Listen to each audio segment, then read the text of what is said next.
Ya, Assalamualaikum warahmatullahi wabarakatuh. Dengan ini saya sebagai guru mengenai proses kreatif dan proses kimia lainnya. Jadi kita akan menjelaskan mengenai analisa bahan anorganik.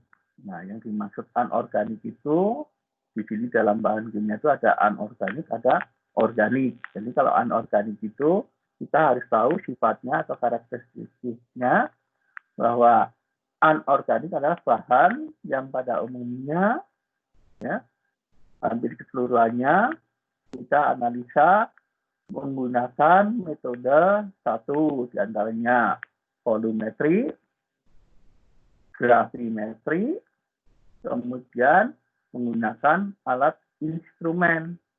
Ada kromatografi, ada spektrofotometer atau spektrofotometri ya. Kemudian kita bahas satu-satu karena alat-alat tersebut harganya sangat mahal, makanya pada umumnya laboratorium industri menggunakan pada umumnya metode yang paling mudah dan murah. Dalam hal ini contohnya seperti volumetri atau gravimetri. Karena pada dasarnya yang namanya bahan anorganik adalah bahan yang tidak akan terurai, beda dengan bahan-bahan organik. Karena bahan-bahan anorganik itu biasanya tahan terhadap suhu tinggi. Sehingga pada analisa gravimetri, kita adalah memisahkan, menghilangkan bahan-bahan yang terkandung, sehingga tinggal anorganiknya saja yang kita lakukan secara gravimetri atau dengan cara menimbang. Menimbang di sini adalah dengan proses kalau gravimetri dengan suhu-suhu tertentu. Jadi antara mineral satu-satunya dengan mineral lainnya adalah berbeda. Beda dengan kalau kita bahan organik. Ya. Jadi di sini kita bahas dahulu mengenai volumetri. Volumetri itu namanya juga volume, berarti menggunakan peralatan takar. Peralatan takar ini adalah alat-alat yang digunakan untuk membuat larutan. Nah, alat ukur volumetrik itu hanya ada beberapa macam yang sangat-sangat digunakan dengan alasan alat-alat tersebut sangat teliti. Contohnya alat ukur volumetrik antara lain ada lampu takar, buret, dan pipet volume. Ya. Di sini apa dasarnya digunakan alat-alat tersebut? Karena mempunyai ketelitian yang sesuai dengan rencana analisa untuk bahan-bahan anorganik. Karena di dalam analisa bahan-bahan anorganik ini, kita harus melakukan analisa yang presisi. Artinya akurasinya harus tinggi. Makanya digunakan alat-alat ukur juga yang mempunyai ketelitian tinggi. Kemudian, di sini sebelum melangkah menganalisa bahan tersebut, kita harus tahu mengenai karena kita di sini membahas mengenai volumetri, artinya kita membuat larutan. Nah, larutan yang kita buat ini adalah larutan yang bisa digunakan untuk menganalisa zat lain atau cuplikan yang kita akan analisa. Sehingga pada waktu analisa, kita harus betul-betul menggunakan syarat-syarat yang ditentukan dan memenuhi standarisasi dalam uji laboratorium. Ya. Saya sebagai guru, sebelum menjadi guru dan mendirikan sekolah ini, pernah bekerja dan selalu bekerjanya di laboratorium. Ya. Pertama bekerja lulus SMK adalah bekerja di analisa bahan makanan dan minuman. Ini juga sama, menggunakan bahan-bahan dulu itu adalah metodenya volumetri dan gravimetri. ya. Jadi kita uji segala macam minuman ataupun bahan makanan dan minuman, ya.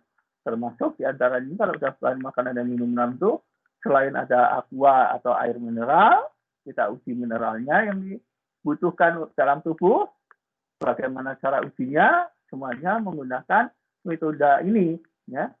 Sebelum kita melanjutkan hal ini, kita harus tahu di dalam volumetri itu menggunakan larutan. Berarti kita membahas pembuatan larutan dahulu.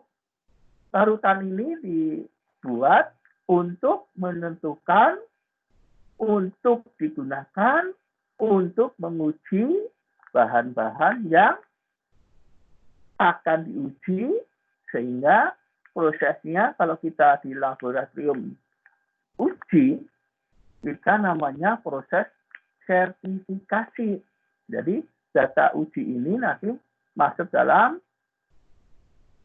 data hasil analisa yang nantinya dibuatkan sertifikat untuk disampaikan pada pabrik-pabrik ataupun, ya, pengguna pada umumnya. Sehingga kita tahu bahwa acuan ini adalah pada awalnya selalu mengacu pada spek, ya, spek bahan-bahan tersebut, ya. Dari sini saya akan membahas sedikit mengenai larutan baku. Larutan baku itu ada dua macam, larutan baku primer dan larutan baku sekunder. Di dalam uji ini, kita pada umumnya harus menyediakan bahan uji yang bisa dipertanggungjawabkan dan harus memenuhi syarat. Jadi di sini saya sampaikan larutan baku primer adalah, ya, suatu larutan yang berfungsi untuk membakukan atau untuk memastikan atau menentukan konsentrasi larutan tertentu, yaitu larutan, ya, yang ketepatan kepastiannya, konsentrasinya, ya, di sini sukar diperoleh, sehingga kita harus membuat larutan baku primer. Larutan baku primer ini adalah mempunyai persyaratan antara lain konsentrasinya, ya, di sini kemurniannya maksudnya adalah harus tinggi, artinya bahwa kemurniannya itu diharapkan 99,9 sekian persen. Dan pengotornya di sini adalah diharapkan tidak melebihi dari 0,02%. Sehingga kemurnian dengan tinggi ini diharapkan mempunyai kemurnian mendekati 100% atau 99,98%. Kemudian larutan yang akan kita untuk uji, untuk analisa bahan-bahan anorganik ini harus stabil. Artinya larutan ini atau zat kimia ini yang akan kita gunakan tidak menyerap H2O atau dan CO2. Jadi di sini artinya dia harus tidak boleh, ya, mengandung kadar air yang tinggi. Kemudian tidak bereaksi dengan, maksudnya di sini adalah udara, tidak mudah menguap, tidak akan terurai sendiri, mudah dan tidak berubah pada pengeringan. Jadi di sini kalau kita menemukan suatu bahan kimia yang digunakan untuk uji, kita membuat larutan baku, harus memenuhi syarat-syarat antaranya yang saya sebutkan tadi, kemudian dilanjutkan dengan syarat selanjutnya yaitu mempunyai bobot molekul yang tinggi, dan larutannya setelah kita buat pada waktu disimpan, diamankan di penyimpanannya dengan syarat-syarat botolnya harus berwarna, kemudian tidak boleh terkena sinar matahari atau sinar yang membuat terurai larutan tersebut, yang maksudnya adalah bersifat stabil sehingga pada waktu disimpan tidak berubah konsentrasinya ataupun kadarnya. Nah, dari sini nanti kita akan mengenal larutan baku primer tersebut. Pada awalnya kita membuat larutan baku primer ini dimulai dengan pengetahuan mengenai bahan-bahan kimia yang digunakan analisa. Artinya, kita setelah mengenal laboratorium harus tahu persis bagaimana cara menyimpan bahan-bahan kimia tersebut untuk analisa. Hal ini mestinya untuk kalian itu dipelajari pada kelas 10. Sebelum kita menginjak kelas 11 menganalisa bahan anorganik ataupun analisa bahan organik, kita harus tahu cara menyimpan bahan-bahan kimia untuk uji di laboratorium. Dasarnya penyimpanan ini bukan berdasarkan abjad. Seperti contohnya, ada yang namanya asam oksalat A. Nah, kemudian ada HClH di bawahnya. Kemudian ada, katakanlah, alkohol. Kemudian ada asam sulfat. Itu bukan ke sana. Jadi kita harus belajar dahulu mengenai cara menyimpan bahan kimia. Di dalam menyimpan bahan kimia ini, kita jangan lupa menggunakan APD, alat pelindung dirinya, tergantung dari bahan kimia yang kita akan gunakan untuk uji di laboratorium. Sehingga di laboratorium itu, kalau ada bahan-bahan kimia, itu kita harus tahu diawali dengan mengenai sifat-sifat dahulu. Di sini sifat zatnya itu bagaimana, ya? Sifat zat itu, ya, dalam keseharian itu adalah zat yang komponen dari suatu proses dan pembentukannya barang atau produk. Kemudian di sini bahannya reaksi reagen, yang ini zat yang berperan dalam suatu reaksi kimia atau diterapkan untuk tujuan analisis kimia. Nah, di sini makanya kita harus tahu beberapa zat dan bahayanya. Dan simbol-simbol di sini terlihat sekali, ada yang namanya lambang E, eksplosif.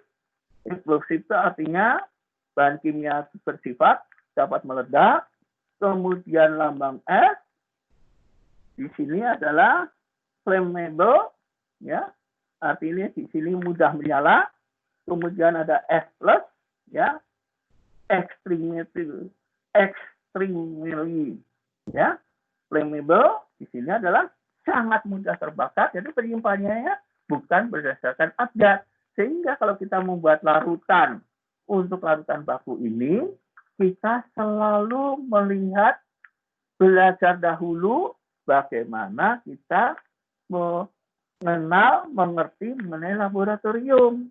Jadi bahan kimia itu, jadi kalau kita di dalam pembuatan larutan baku ini, yang jelas kita langsung, ya, mengambil suatu bahan kimia tertentu. Di situ dalam botol itu contohnya HCl. Nah, HCl ini bisa dilihat nanti di dalam tabelnya, di dalam botolnya, dalam etiketnya ada tulisannya, ya. Di situ ada lambang bahayanya, ya. Kemudian kalau setelah kita mengetahui lambang bahayanya, kita harus tahu pula mengenai berat jenisnya, kemudian kadar bahan tersebut, artinya konsentrasinya berapa persen, ya. Kemudian selain itu kita harus tahu berapa berat jenisnya, kemudian kita harus tahu berapa berat molekulnya. Jadi di sini bisa nanti kalau kalian ke laboratorium sebelum mengambil bahan, contohnya misalnya HCl. HCl ini adalah larutan asam klorida dan penyimpanannya kita harus pada suhu tidak boleh, misalnya biasanya ditentukan nanti pada waktu uji pada suhu 20 derajat Celcius. Makanya di situ nanti akan tertera lambang dari shippingnya atau keamanannya. Kemudian di situ akan tertulis di situ massa jenisnya atau berat jenisnya. Kemudian di situ bisa ditentukan tertulis juga prosennya, ya. Jadi contohnya HCl. HCl itu biasanya prosen beratnya itu maksimal adalah 40%. Nah, itu kita lihat di dalam botolnya. Makanya kalau kita membuat larutan dimulai dengan data-data yang ada di dalam etiket atau label botol tersebut. Sehingga pada waktu kita akan membuat larutan, contohnya kita membuat misalnya volumetri. Nanti untuk uji mengenai membuat larutan yang di sini prosesnya adalah asidi alkalimetri, gitu kan. Jadi di dalam asidi alkalimetri ini kita bisa menguji diantaranya nanti bahan-bahan kimia atau larutan baku yang larutan baku tersebut yang primer atau sekunder. Jadi pada umumnya kita membuat larutan baku dulu yang umumnya adalah larutan baku untuk menguji zat-zat lainnya. Jadi kita harus tahu apakah itu larutan baku itu primer atau sekunder. Ya. Jadi kita harus bisa menentukan hal tersebut. Jadi nanti pembakuan larutan HCl misalnya bisa menggunakan NaOH. Bagaimana cara menimbang NaOH-nya? Kemudian syarat-syarat larutan baku itu apa saja? Nanti bisa kita lihat di sini ada semuanya. Kita lakukan prosedur pembuatan misalnya dan sifat larutan baku primer tersebut. Ya. Di sini larutan baku primer itu ada beberapa macam. Sebagai contoh adanya kalium dikromat, larutan baku kalium dikromat. Kemudian ada larutan baku natrium arsenid. Kemudian ada larutan baku natrium karbonat. Kemudian ada larutan baku natrium oksalat. Kemudian ada larutan baku borak yang pada umumnya disalahgunakan. Kemudian larutan baku natrium klorida. Kemudian perak nitrat. Kemudian larutan baku EDTA. Kemudian kalsium klorida. Jadi di sini kita harus bisa menentukan bahan-bahan tersebut. Makanya kita di sini di depan kita lakukan pembuatan larutan baku. Larutan baku di sini adalah larutan baku primer yang diperlukan untuk uji bahan-bahan kimia atau untuk menentukan larutan baku sekunder. Jadi di sini tadi sudah saya sampaikan alat ukur volumetrik ini ada beberapa jenis, yaitu mulai labu takar, buret, dan pipet volume. Nah, ini 3 macam itu yang harus digunakan. Kemudian suatu zat yang memenuhi syarat-syarat 1 sampai dengan 4 dapat dilarutkan dan langsung menghasilkan larutan baku. Di sini adalah konsentrasinya dapat dipastikan melalui perhitungan sampai desimal ke-4. Makanya disebutnya larutan baku primer. Di sini larutan baku primer itu kalau kita membuat dimulai dengan peralatannya dahulu. Setelah itu kita melaksanakan kalau penyimpanannya baik, tidak tercemar atau mungkin masih utuh, kita bisa melakukan uji dari mulai menimbang. Sebelum kita melakukan penimbangan, kita harus tahu neraca analitisnya, berarti harus neraca analitis yang mempunyai ketelitian atau mempunyai desimal sampai desimal keempat. Artinya 0,4 angka di belakang koma. Jadi kita harus menimbangnya begitu. Jadi kalau misalnya menimbang, contohnya NaOH, misalnya satu normal, berarti kalau satu normal itu NaOH itu dihitung normalitasnya dahulu. Bagaimana rumus normalitas? Gram ekuivalen per 1 liter larutan. Artinya di situ dibuatnya menjadi 1 liter larutan. Tinggal menghitung, mudah sekali. Ya. Jadi di sini kita harus tahu persis. Kemudian selain alat tersebut sudah ditentukan, kita juga harus bisa menggunakannya dahulu alat tersebut. Bagaimana penggunaannya? Bagaimana untuk membaca ya larutan, melihat permukaan larutan dan membaca skala tinggi permukaannya. Kita harus pelajari dan kita melakukan praktikum, bukan hanya teori saja. Jadi hal-hal ini kita lalui. Kemudian selain itu kita harus tahu dari alat ukur ini toleransi, ya, toleransi alat ukur volumetrik ini mempunyai faktor kesalahan berapa? Karena di depan sudah dijelaskan di sini bahwa dalam pembuatan larutan itu mempunyai kemurnian tinggi. Ya. Selain kemurnian tinggi, di sini pun juga kita harus syarat-syarat tersebut ya harus kita penuhi semuanya. Jadi misalnya etiket label pada botol tidak adalah jaminan untuk menggambarkan tingkat kemurnian zat kimia. Jadi kalau kita lihat di laboratorium, nanti di antara kalian ada yang sebagai tenaga laboran atau petugas laboratorium, tidak dibolehkan, tidak diizinkan untuk menempel etiket yang baru di tulisan SMK plus krida utama. Itu salah. Mestinya botol reagen itu bersih dari etiket atau label yang asli dari pabrik. Kalau kalian melihat di kita, itu adalah kesalahan yang paling fatal. Karena kalau itu ditempelin demikian, kita tidak bisa melihat di sini etiket botol, ya, karena suatu jaminan ditunjukkan beberapa hal, ya. Jadi dijadikan bahan pertimbangan, yaitu zat pengotornya, ya, mungkin ya dibakukan oleh produsennya. Kemudian reagen kimia itu telah tercemar atau tidak, ya, karena kelalaian.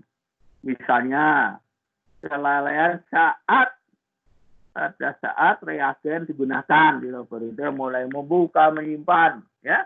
Kemudian pada saat reagen kimia padat, tingkat kekeringannya, misalnya karena kesalahan penyimpanan sehingga kadar airnya tidak sesuai dengan apa yang ada di dalam spek tersebut. Sehingga hal-hal ini sangat-sangat harus diperhatikan, dan pada saat kalian kelas 10 harus mengetahui dahulu mengenai apa itu laboratorium, bagaimana cara mengelolanya, bagaimana cara kita melakukan ya kondisi ruang ujinya, sehingga pada waktu kita menguji bahan-bahan kimia, karena persyaratannya kalau kita menguji harus sesuai dengan spesifikasi bahan kimia tersebut. Jadi Bapak tidak akan menjelaskan panjang lebar dahulu, ya. Kita hal ini sudah saya sampaikan, saya sudah bicara selama 20 hampir 30 menit ini. Saya mohon kalian harus dari sekarang, sebelum kita menginjak pada analisa bahan anorganik, kita awali dengan pengertian mengenai laboratoriumnya. Kalau laboratoriumnya kita sudah tahu, misalnya ya, kamar asam apakah sudah siap, kemudian ventilator apakah sudah siap, kemudian dengan adanya COVID-19 ini bagaimana caranya, berarti di situ kipas angin harus tersedia untuk memindahkan ya bahan-bahan tercemar. Kemudian kita orang kimia harus tahu droplet itu apa. Kemudian yang selain droplet, kita harus tahu bahwa pencemaran yang bisa membuat orang sakit disebabkan oleh aerosol. Apa itu aerosol harus tahu. Jadi ini di dalam analisa bahan kimia ini semuanya kita harus memenuhi persyaratan dahulu sebelum kita praktikum. Untuk itu, sebelum saya lanjutkan panjang lebar, diharapkan kita sebagai seorang yang akan menjadi seorang analisis harus mengetahui teori-teorinya dahulu dan mengetahui apa yang namanya laboratorium.